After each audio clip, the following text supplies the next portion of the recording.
Temos aqui duas perguntas que nos chegaram hoje. Uma é do Ronaldo, da Igreja Deus é Amor, e ele diz assim: na forma física, o homem e mulher são imagens de Deus na forma física? Quero dizer o seguinte, que quando lemos em Gênesis capítulo 1, versículos 26 e 27, que Deus nos criou a sua imagem e semelhança, e disse Deus, façamos o homem conforme a nossa imagem e nossa semelhança. Essa imagem de Deus no homem não significa que nós temos um Deus corporal, como usando a expressão, um Deus tangível. Nós temos corpo, alma e espírito. 1 Tessalonicenses 5:23. Todo o vosso espírito, alma e corpo sejam conservados irrepreensíveis para a vinda de nosso Senhor Jesus Cristo. Mas Jesus falou em João 4:24 que Deus é espírito, e um espírito não tem carne nem ossos. Não deixa de ser uma pessoa, e pessoa é todo ser que tem inteligência, capacidade de conhecimento, vontade própria, que é a capacidade de desejar, de querer, e sensibilidade, que é a capacidade de amar, de odiar, sentir alegria, sentir tristezas. Nós, sendo criados à imagem e semelhança de Deus, repetimos, não é na forma física, porque Deus não tem corpo. Repetindo, João 4:24. Mas ele é uma personalidade que pode ver, ouvir, falar, sentir. E daí porque o apóstolo Paulo, falando aos cristãos da cidade de Roma, ele diz: não sede conformados com este mundo, mas sede transformados pela renovação do vosso entendimento, para que experimenteis qual seja a boa, agradável e perfeita vontade de Deus. Então Deus é um ser pessoal, tem vontade própria, que nós chamamos de volição, como você e eu. Fomos criados à imagem dele com liberdade de escolher, de decidir. E aí está a nossa semelhança com Deus, não no corpo físico, mas na capacidade de agirmos com inteligência, com vontade própria e com sensibilidade. Por isso que o homem é um ser responsável.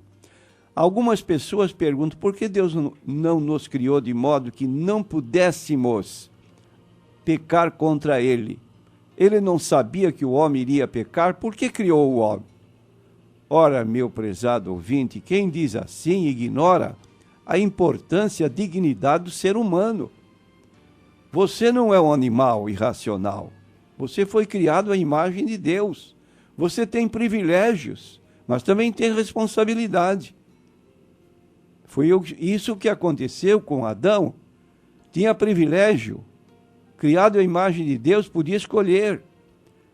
E ele resolveu desobedecer, porque Deus ali havia dito em Gênesis 2, 16 e 17, para não tomar do fruto que estava no meio do jardim, e ele o fez. Logo, assumiu o compromisso, a responsabilidade pelo que fez de errado, e aí entrou o pecado no mundo. Mas alguém diz assim: bom, mas eu não tenho nada com o pecado de Adão. Realmente, você não tem nada. Só que você escolhe viver afastado de Deus, não querendo nada com a vontade dele. E Deus respeita a sua vontade.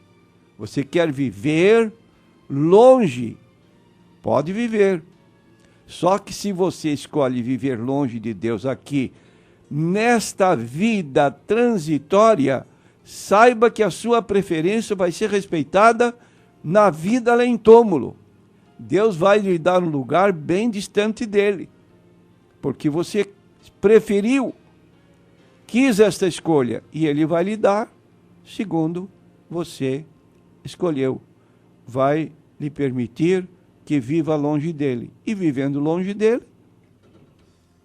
isso é o inferno. Apartai-vos de mim, separai-vos de mim para o fogo eterno preparado para o diabo e seus anjos.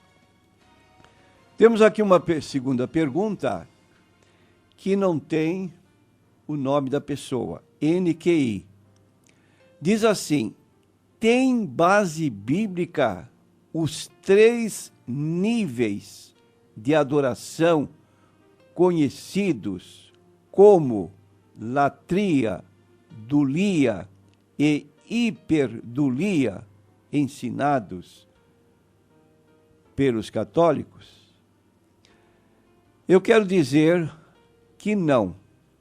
É impossível uma pessoa, quando se prostra diante de uma imagem, ele estar pensando consigo mesmo que ele está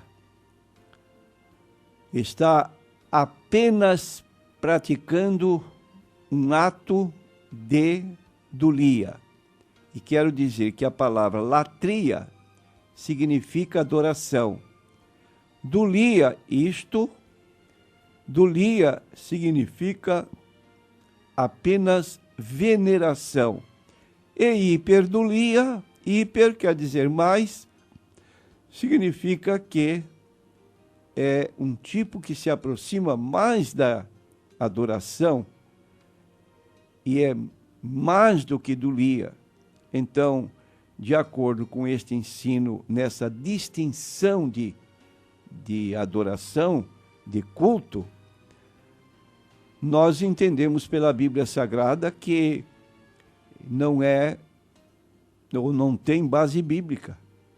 Qualquer tipo de culto que esteja fora dos princípios estabelecidos pela palavra de Deus são um culto de latria. Nós temos apontado várias vezes, por exemplo, o livro de Levítico 26 e versículo 1, quando diz a palavra de Deus: não fareis para vós ídolos ou imagens, nem levantareis imagens de escultura, nem estátua, nem poreis pedra figurada na vossa terra para inclinar-vos a ela, porque eu sou o Senhor vosso Deus. E um exemplo bem claro no Novo Testamento, que está no livro de Atos dos Apóstolos, capítulo 10, é quando Pedro chegou à casa de Cornélio, e Cornélio pressurosamente saiu ao encontro dele, diz o versículo 25 e 26, aconteceu que entrando Pedro, saiu Cornélio a recebê-lo, e prostrando-se a seus pés, o adorou. Mas Pedro levantou, dizendo: levanta-te, que eu também sou homem. Ora, se Pedro é considerado o primeiro papa da Igreja Católica, e ele procedeu em vida dessa forma, como ele aceitaria que imagens dele pudessem ser objeto hoje de culto, de prostração, de invocação? Só podemos admitir que ele não aceitaria tal prática, porque em vida ele a recusou. Então aí está que esses 3 tipos de cultos não encontram apoio na Bíblia Sagrada.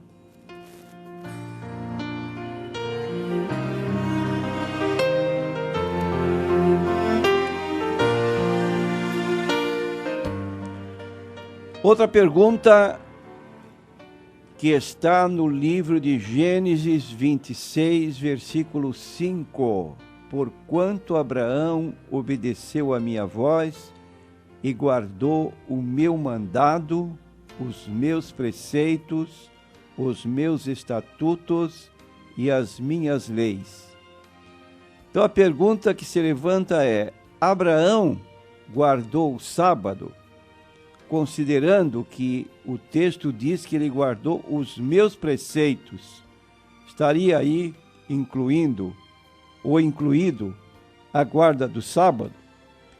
Nós queremos dizer que isso seria uma impossibilidade. E você talvez levante a pergunta: impossibilidade por quê? Porque no capítulo 3 de Gálatas, e versículo 17, está dito assim: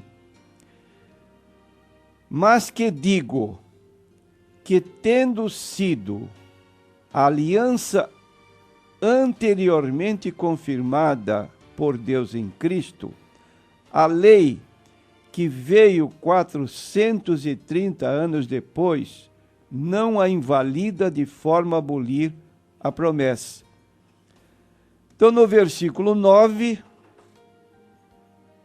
versículo 7 do capítulo 3 de Gálatas, faz referências a Abraão. Assim como Abraão creu em Deus e isso lhe foi imputado como justiça.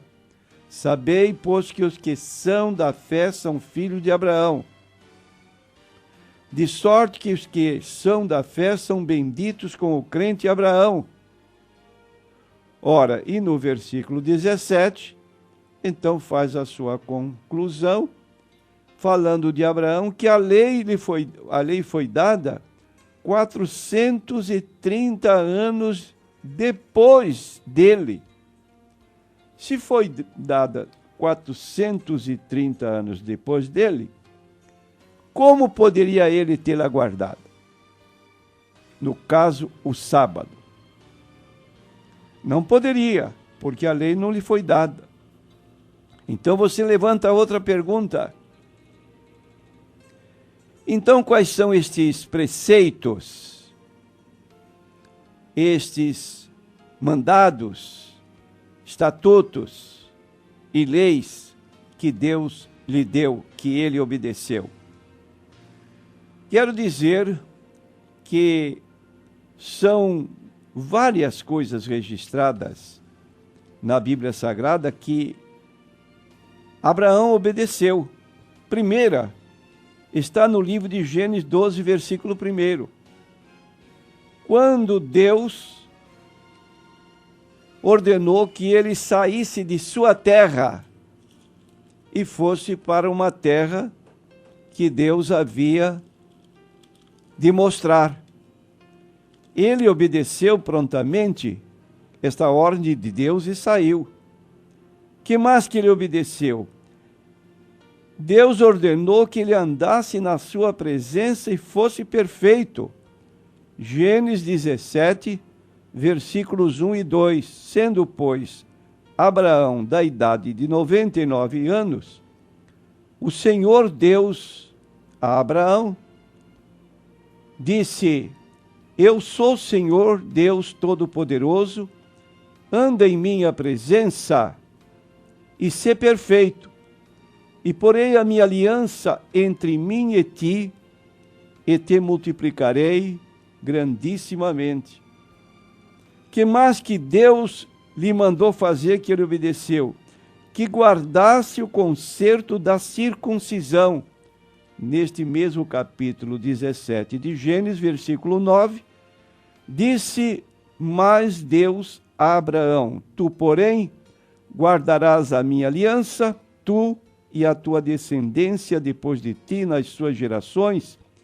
Esta é a minha aliança que guardareis entre mim e vós, e a tua descendência depois de ti, que todo homem entre vós será circuncidado, e circuncidareis a carne do vosso prepúcio, e isto será por sinal da aliança entre mim e vós. Que mais que Abraão obedeceu quando Deus lhe falou? que ouvisse a sua mulher que mandasse embora de casa a sua serva Agar. Capítulo 21 do livro de Gênesis e versículo 12, nós encontramos essa colocação. Porém, Deus disse a Abraão: não te pareça mal aos teus olhos acerca do moço e acerca da tua serva. Em tudo que Sara te diz, ouve a sua voz, porque em Isaque será chamada a tua descendência. E por fim, o mais difícil, que oferecesse em sacrifício seu filho Isaque. Capítulo 22 e versículo 2. Toma agora o teu filho Isaque, a quem amas, e vai-te à terra de Moriá, e oferece-o em holocausto sobre uma das montanhas que eu te direi. E a conclusão, então, em 26 é que Abraão obedeceu a minha voz. Em tudo que Deus determinou, ele atendeu.